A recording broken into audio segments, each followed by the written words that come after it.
Okay নমস্কাৰ নৱ ঠাকুৰীয়া ডাঙৰীয়া আপোনাক মেণ্ডেট 24 লৈ স্বাগতম জনাইছো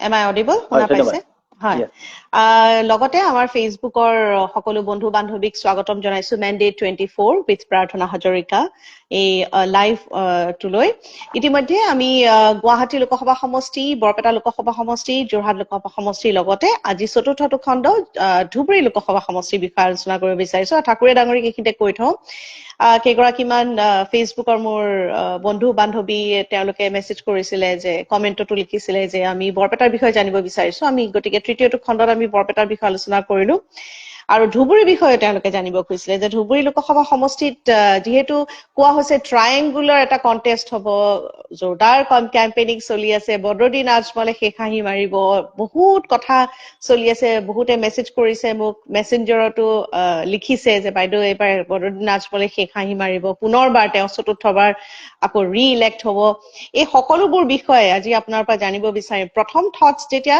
ধুবুৰী লোকসভা সমষ্টিৰ 7 মে ইলেকশ্যনৰ কথা কওঁ প্ৰথম কমেন্ট আপুনি কি দিব আপুনি কি মনত কি আশা পালিত হৈছে বা আপুনি কি ভাবিছে প্ৰথম মন্তব্য এনেকুৱা হ'ব যে 2009 চনৰ পৰা যেটো সমষ্টিত বদৰুদ্দিন আজমল বা এআইডিএফৰ আধিপত্য এই প্ৰথমবাৰৰ কাৰণে তেওঁ এটা প্ৰত্যাহ্বানৰ মুখামুখি হৈছে আৰু আজমলৰ বিজয় এইবাৰ মই অসম্ভৱ বুলি নকওঁ কিন্তু মসৃণ নহ'ব এই লাইনটো ক'ব পাৰে সেইকাৰণে এটা গুৰুত্বপূৰ্ণ সমষ্টি বিশেষ কৰি আপুনি দেখিব 4টা সমষ্টিত নিৰ্বাচন হ'ব 7 তাৰিখে আৰু বিজেপিয়ে মাত্ৰ নিজৰ কেণ্ডিডেট গুৱাহাটীতহে আছে বাকি বৰপেটা ধুবুৰী আৰু কোকৰাঝাৰ তেওঁলোকে সমৰ্থিত বা এলায়েন্স পাৰ্টনাৰত তেওঁলোকে দিছে গতিকে বিজেপিৰ ফালৰ পৰা এজিপিক সমৰ্থন কৰিছে সেইফালৰ পৰা এজিপি বিজেপি আৰু যেহেতু কংগ্ৰেছ কেণ্ডিডেট ৰকিবুল হুছেইন তেওঁ নিজৰ এটা জনপ্ৰিয়তা আছে তিনিজন জাভেদ ইছলাম এজিপি সমৰ্থিত প্ৰাৰ্থী ৰকিবুল হুছেইন আৰু আজমল তিনিটা নিৰ্বাচনত তাত প্ৰায় বিনা দ্বিধাই নিৰ্বাচিত হৈছে এইবাৰতো প্ৰত্যাহ্বানৰ মুখামুখি হৈছে সেইফালৰ পৰা আমি ট্ৰায়েংগুলাৰ কণ্টেষ্ট বা ত্ৰিকোণীয় যুঁজ আমি ক'ব পাৰো সেইটো হ'ল প্ৰথম মন্তব্য ধুবুৰী লোকসভা সমষ্টি সম্পৰ্কত আৰু দুগৰাকীয়ে মোক কমেন্টত লিখিছে মেছেঞ্জাৰতো দিছিল যে আজমলে যেহেতু চতুৰ্থবাৰৰ বাবে তেওঁ আহিব বিচাৰিছে তেওঁ ভাবিছে যে তেওঁ এবাৰ আধিপত্য পুনৰ বিস্তাৰ কৰিব পাৰিব ঢেৰ তেওঁ প্ৰমিছ কৰিছে সেইখিনি কথাও পাতিম বাৰু কিন্তু তাৰ মাজতে কৈছে যে এন্টি ইনকামবেন্সি যিটো ফেক্টৰ সেই ফেক্টৰটোৱে বদৰুদ্দিন আজমলৰ বিপক্ষে থিয় দিছে বুলি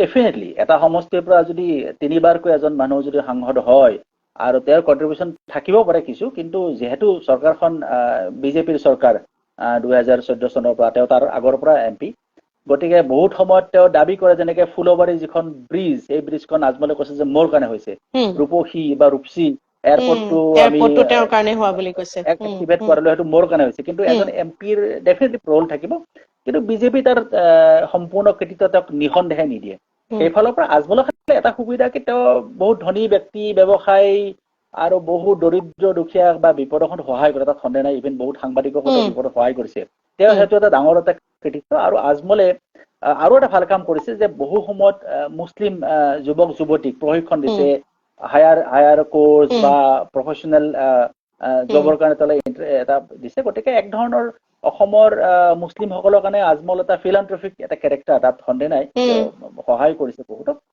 সেইটো তেওঁ তাত পুৰাদমে খটুৱাব পাৰিছে গোটেই অসমতে তেওঁৰ সেইটো প্ৰভাৱটো আছে আৰু যেহেতু আজমল এটা একছত্ৰী এক ধৰণৰ এআইডিএফ মানে আজমল একচুৱেলি গতিকে আজমলৰ বিজয়টো এআইডিএফৰ কাৰণে জৰুৰী যদি কিবা কাৰণত যে আজমল যদি হাৰি যায় তেতিয়া হয়তো এআইডিএফৰ কাৰণে সংকট হ'ব যদিও এতিয়া ধুবুৰী এটা সমষ্টিতে এআইডিএফৰে এমএলএ আছে গতিকে আজমলৰ সুবিধা এখলটো ধনী তেওঁ মানুহক সহায় কৰে তেওঁ ইছলাম ধৰ্মী যেহেতু সমষ্টিটো ইছলাম ধৰ্মী প্ৰধান আৰু যিসকলৰ বিধায়ক এই বিধায়কসকলে তাক নিঃসন্দেহে সহায় কৰিব কিন্তু যেহেতু ৰকিবুল হুছেইনো এজন ইছলাম ধৰ্মী আৰু ৰকিবুল হুছেইনৰ মই দেখিলো তেওঁৰ ভাষণ খুব ভাল তেওঁ ধুনীয়া অসমীয়া কয় আৰু বেছ গুড অৰেটৰ মই দেখিলো ৰকিবুল হুছেইন ইজ গুড অৰেটৰ তাত সন্দেহ নাই তেওঁ যদিও কৈছে যে নগৰৰ পৰা গৈছে আজমলো সেই হজাৰ পৰা গৈছে গতিকে সেইফালৰ পৰা দুও লোকেল বুলি ক'ব নোৱাৰে কিন্তু ৰকিবুল হুছেইনৰ এটা প্ৰাধান্য তাত কিন্তু দেখা গৈছে সেইফালৰ পৰা কংগ্ৰেছৰ 2009 চনৰ পিছত কংগ্ৰেছৰ আধিপত্য কমিলে ৰকিবুল হুছেইনৰ যদি বিজয় হয় কংগ্ৰেছে ৰিকভাৰ কৰিব পাৰিব কিন্তু তাৰ মাজতে মই যিটো ভাবো যে অসমৰ মুখ্যমন্ত্ৰী বাৰে বাৰে কৈছে যে আমি সকলোকে সুবিধা দিছো, ট্ৰিপল তালাকৰ পৰা সকলো সুবিধা পাইছে, আমি আমাৰ যিটো ৱেলফেয়াৰ পলিচি বিজেপি আমি NDA চৰকাৰৰ আমি কাকো ডিছক্ৰিমিনেট কৰা নাই, গতিকে আমাকো ভোট দিব, বিশেষকৈ মুছলিম মহিলাসকলে আমাক ভোট দিব, মুছলিম যিসকল ডেকা ল'ৰা ছোৱালী যুৱতীসকলে দিব বুলি কৈছে, মহিলাসকলে দিব, কাৰণ পলিগেমি আৰু ট্ৰিপল তালাক এই দুটা ফেক্টৰত মুখ্যমন্ত্ৰী ডাঙৰীয়াই কৈছে যে আমাক তেওঁলোকে ডেফিনেটলি সাপোৰ্ট কৰিব। এইটো কথা কৈছে যে মেল মুছলিমে আমাৰ ভোট হয়তো নিদিব পাৰে, কিন্তু মুছলিমে মহিলাসকলে দিব, ডেকাসকলে দিব, যিসকল প্ৰগ্ৰেছিভ মুছলিম তেওঁলোকে দিব। গতিকে এক ধৰণে AGPৰ যি কেণ্ডিডেট জাভেদ ইছলাম তেওঁ কিন্তু বিজয়ৰ আশা ৰাখিছে। গতিকে এই মুহূৰ্তত আপুনি ঠিক ক'ব নোৱাৰিব কোন বিজয় হয়, তিনিজনৰ মাজত যিয়ে বিজয় হয় আপুনি এইটো মানি ল'বলৈ, য়েছ ইট হেপেন্স, এইটো হয় কেতিয়াবা। সেইফালৰ পৰা এখন মই ভাবো এখন ভাল নিৰ্বাচনী যুঁজ ধুবুৰীত আমি দেখিবলৈ পাইছো। আৰু হয়তো 2টা দিন আছে, তাৰ পিছত কি হয় বেলেগ কথা। কিন্তু এটা কথা ক'ব পাৰি যে ধুবুৰী সমষ্টিত প্ৰায় ব্লক ভোট হয়। ব্লক ভোট মানে মোটামুটি যিবিলাক মানুহে ভোট দিয়ে প্ৰায় একে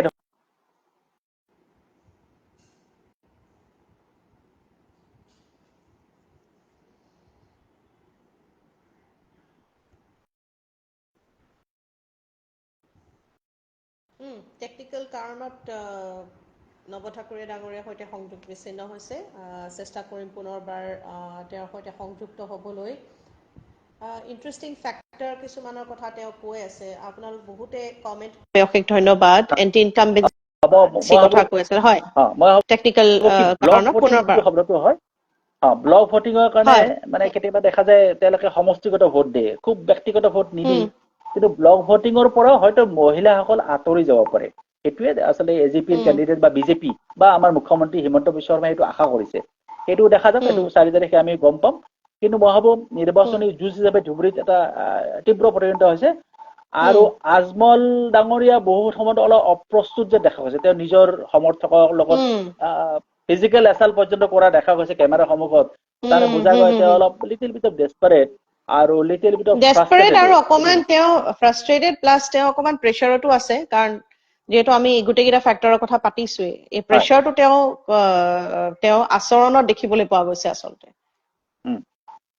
তো সেইফালৰ পৰা আজমলে যে এটা মসৃণ বিজয়ৰ পথ নাপায় বা এইবাৰ নিৰ্বাচন যে ইমান সহজ নহব, সেইটো কথা ইতিমধ্যে প্ৰমাণ হৈ গৈছে। এতিয়া ধুবুৰীৰ যিকেইটা সমষ্টি, যেনেকে ধৰক ধুবুৰীৰ আপুনি যে সমষ্টি কেইটা মানকাছাৰটো প্ৰায় 90% তাত মুছলিম পপুলেশ্যন, জলেশ্বৰ অলপ কম হ'ব পাৰে, চালমাৰা চাউথ, ধুবুৰী এই গোটেইখিনি প্ৰায় 80 to 90% Muslim population. Gauripur, Bilasipara, west, east, Goalpara east and west তাতকৈ অলপ কম 70%। মাত্ৰ গোলকগঞ্জ সমষ্টিত মুছলিম পপুলেশ্যনটো অলপ কম।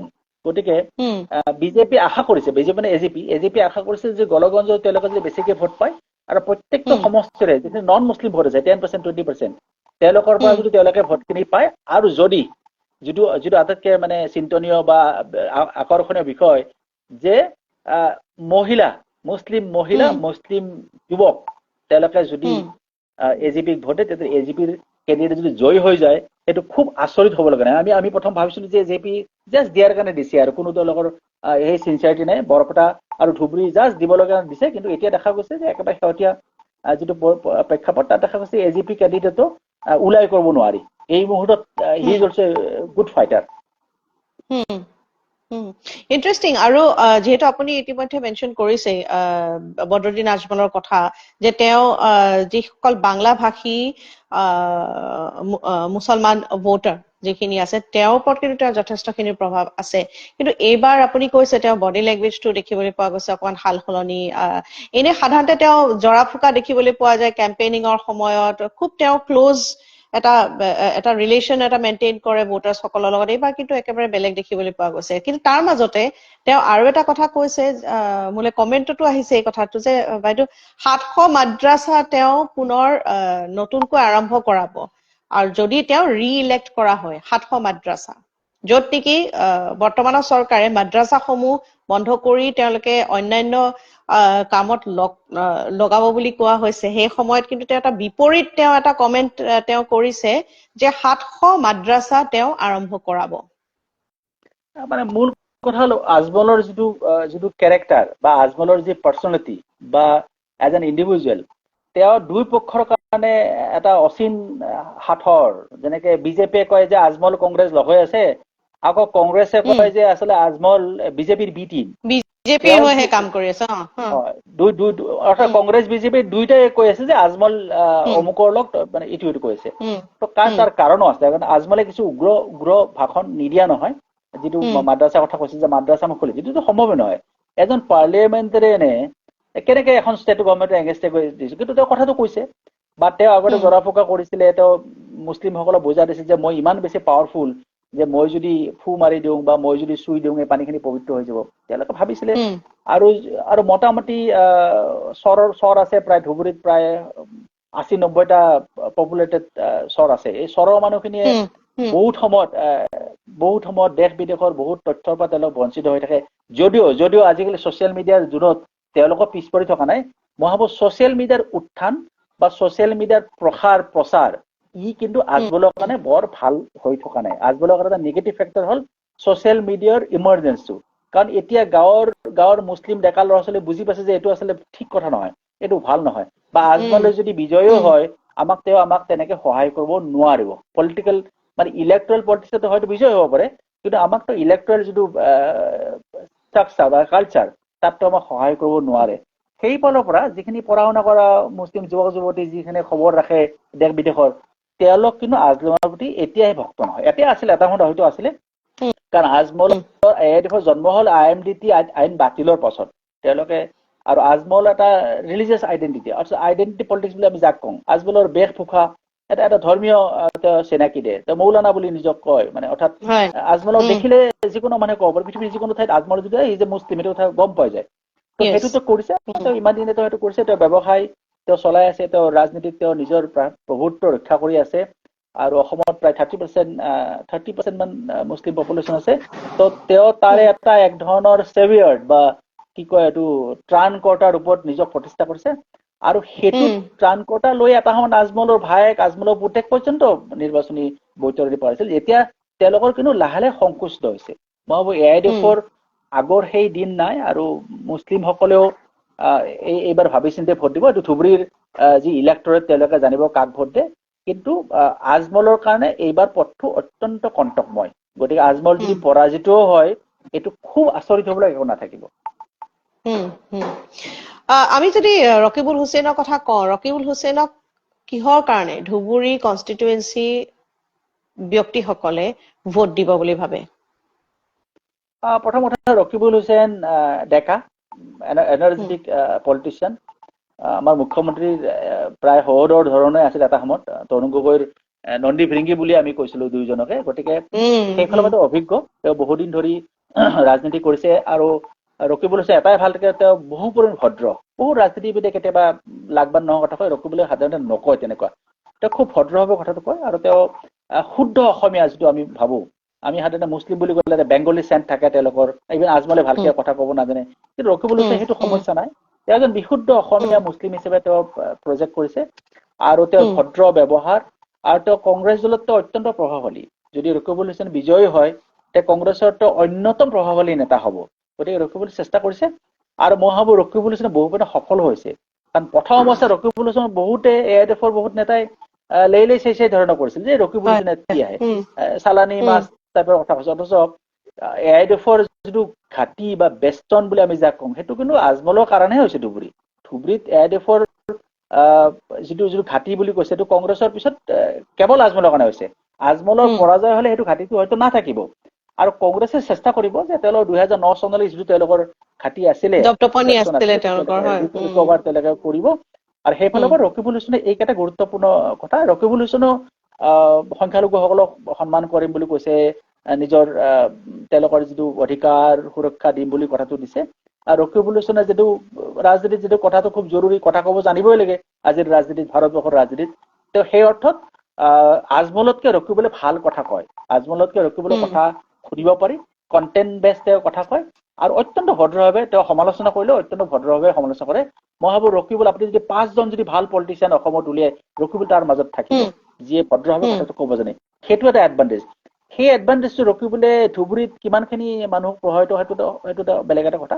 কিন্তু আমাৰ ফালৰ পৰা ৰকিবুল হুছেইনে এই ক্ষেত্ৰত এটা গুৰুত্বপূৰ্ণ এটা মানে তেওঁলোকে সঁহাৰি পাব আৰু চেষ্টা কৰিব কংগ্ৰেছ দলটিয়ে যে 2009 বৰ্ষলৈকে যিটো তেওঁলোকৰ দপদপনি আছিলে এবাৰ ৰকিবুল হুছেইনৰ দ্বাৰা পুনৰবাৰ ধুবুৰী লোকসভা সমষ্টিটো যাতে তেওঁলোকৰ হাতলৈ আনিব পাৰে তাৰ বাবে আপ্ৰাণ চেষ্টাও চলাব মুখ্যমন্ত্ৰী ডাঙৰীয়াৰ এটা মন্তব্য সেইদিনাখন শুনিছিলো তেওঁ বহুততে কৈছে যে তেওঁ চেষ্টা কৰিছে সংখ্যালঘুসকলৰ মানে কৰিবলৈ তেওঁ কৈছিল যে মাইনৰিটি যিখিনি ভোটাৰ্ছ আছে গভৰ্ণমেণ্টৰ চৰকাৰী যিখিনি স্কিম আছে সকলোবোৰ স্কিম তেওঁলোকক দিয়া হ'ব তেওঁলোকক ডিছক্ৰিমিনেট কৰা নহ'ব গতিকে এইষাৰ কথাই কিমানখিনি ভোটাৰ্ছসকলক এজিপি বিজেপি কেণ্ডিডেটজনৰ ওচৰলৈ টানি আনিব বুলি ভাবে এইটোতো আনিব পাৰে কাৰণ মুখ্যমন্ত্ৰী এটা ইমেজ কিয় ক্ৰিয়েট কৰিছে তেওঁ কেতিয়াবা কথা অলপ সংলগ্ন কথা কয় কিন্তু তেওঁ মোটামুটি যি কাম কৰিম বুলি কয় মোটামুটি সুবিধা দিয়ে অন্তত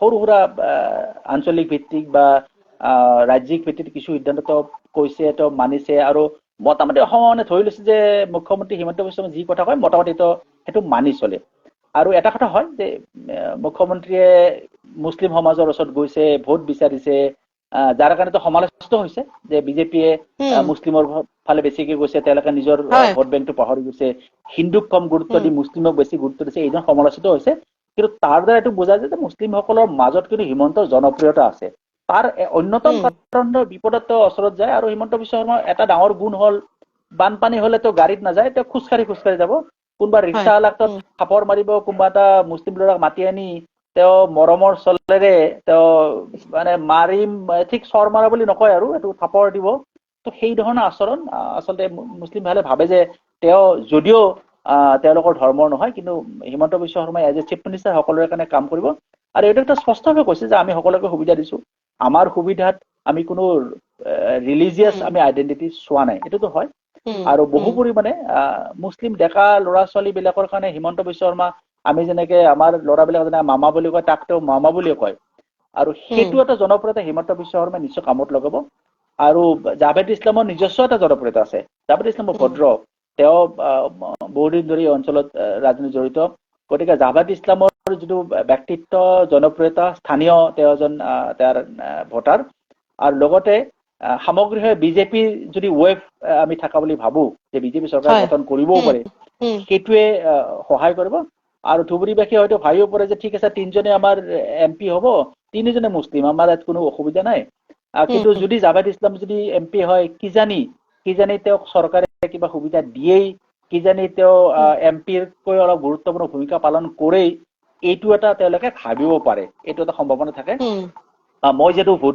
গতিকে জাভেদ ইছলামেও গতিকে ভোট তেওঁ টানিবলৈ সক্ষম হ'ব বুলি আপুনি ভাবে নিজৰ একটো হল তেওঁ ধৰ্মৰ কোনো সম্ভাৱনা নাই আটাইকে যদি তিনিজনে ইছলাম ধৰ্মী গতিকে তেওঁ হেতুত আছে তেওঁ ডেকা তেওঁ কথা ক'ব জানে তেওঁ ভালকে কথা ক'ব জানে আৰু লগতে হিমন্ত বিশ্ব শৰ্মাই যিটো কথা বাৰে বাৰে কৈছে যে আমাক মুছলিমসকলে ভাল পায় মুছলিমসকলে কৈছে যে আমাৰ মিটিঙত তেওঁলোকৰ অন্তত আহিছে আমাৰ কথা শুনিছে কথা তেওঁ বুজাই দিছে যে যিসকল মুছলিম আমাৰ আছে তাৰে যদি 100 জন মুছলিম আছে তাৰে 50 জনী মহিলা আমি সেই 50 জনী মহিলাৰ ভোটটো আমি পাম এইটো খুব কৌশলেৰে তেওঁ কৈছে আৰু কৈছে আমি ত্ৰিপুল তালাকৰ যদি তেওঁলোকৰ কাৰণে কাম কৰিছো আৰু পৰৱৰ্তী সময়ত কাম কৰিম আৰু ঠিক আছে পলিগামি বা ইউচিচি সম্পৰ্কত বিভিন্ন বিতৰ্কত থাকিলেও এটা কথাটো নিশ্চিত যে এই গোটেইখিনি আঁচনি কিন্তু মুছলিম মহিলাসকলক উপকৃত কৰিব তাত সন্দেহ নাই গতিকে স্পষ্টভাৱে তেওঁলোকে নক'ব পাৰে বিভিন্ন কাৰণত কিন্তু ভোট দিয়াৰ সময়ত যেটো স্বতন্ত্ৰতে ভোট দিব গতিকে ভোটটো তেওঁলোকে তেনেকে আশা কৰে সেইফালৰ পৰা অগপ যদিও প্ৰথম অৱস্থাত দেখা গৈছে যে অগপই জাষ্ট এনে দিয়াৰ কাৰণে এটা কেটেগৰী দিছে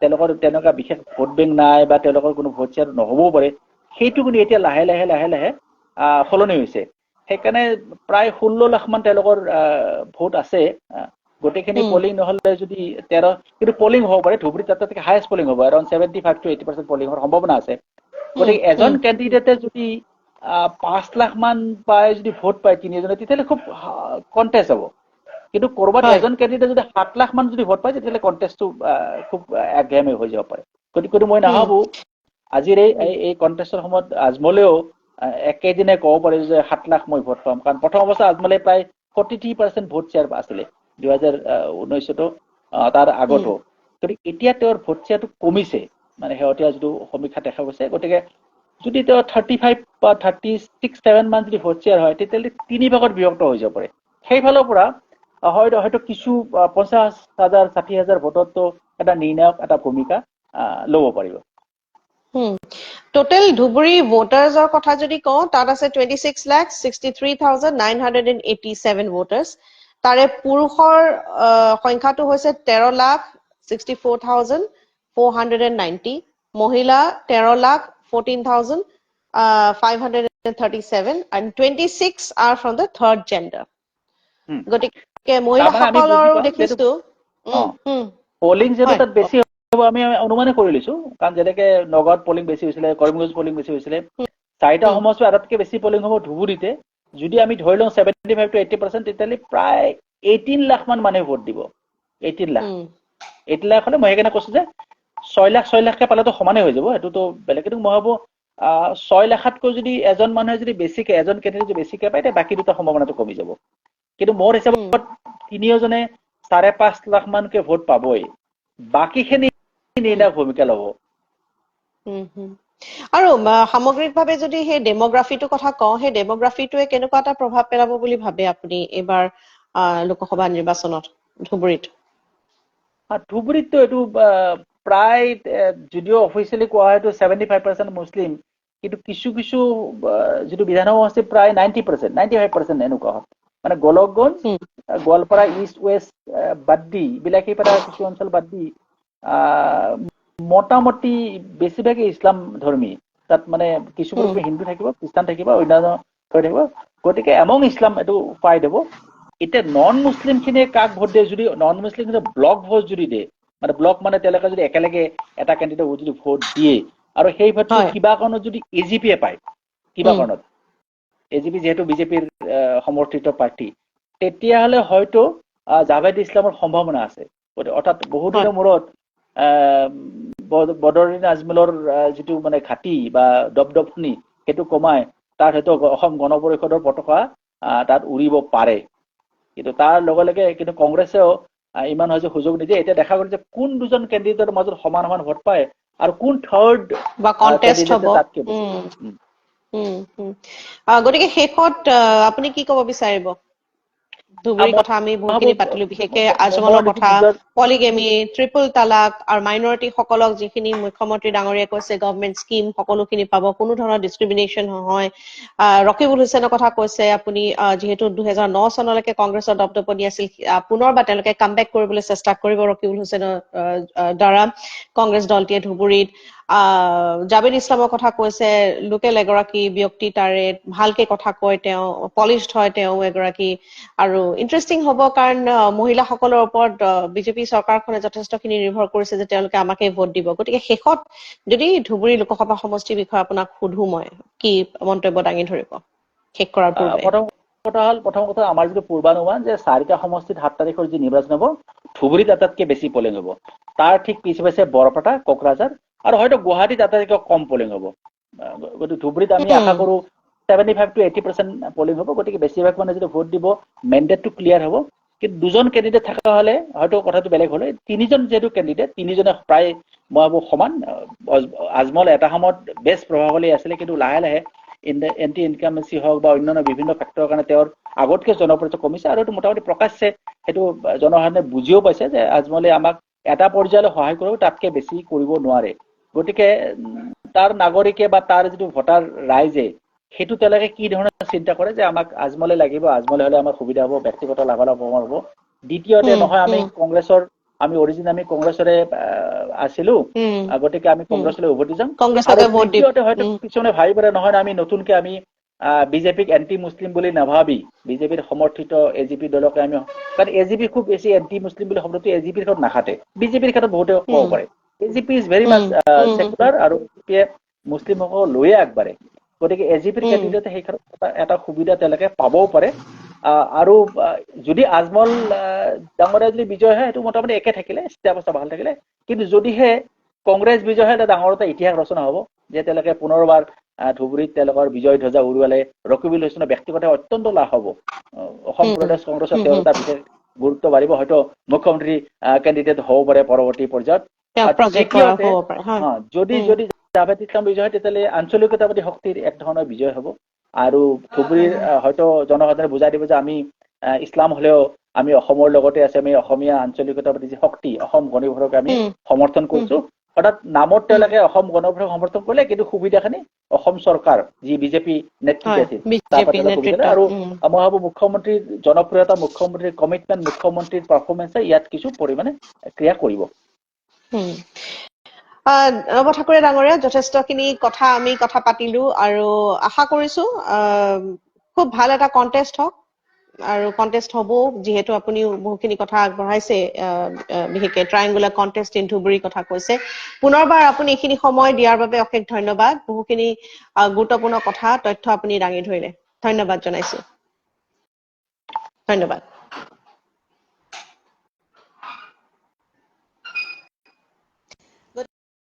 সেয়া আছিলে নৱ ঠাকুৰীয়া ডাঙৰীয়া জ্যেষ্ঠ সাংবাদিক আৰু তেওঁ বহুখিনি কথা দাঙি ধৰিলে আৰু আপোনালোক বহুতকে মই ধন্যবাদ জ্ঞাপন কৰিছোঁ বহুখিনি গুৰুত্বপূৰ্ণ আপোনালোকে প্ৰশ্ন উত্থাপন কৰিছে মেছেজ কৰিছে মোলৈ পুনৰবাৰ আপোনালোকক ধন্যবাদ জ্ঞাপন কৰিছোঁ ছুটিকে হ'লেও চমুকে হ'লেও বহুখিনি কথা মই চেষ্টা কৰিছোঁ আপোনালোকক আগবঢ়াই দিবলৈ আৰু আজি ধুবুৰী লোকসভা সমষ্টিৰ যি আলোচনা কৰিব লগা আছিল ইয়াতে সামৰিছোঁ ফেচবুক লাইভ আৰু পুনৰবাৰ আপোনালোকক লগ পাম আন এটি mandate 24 with Pratna Hazarika Facebook Live.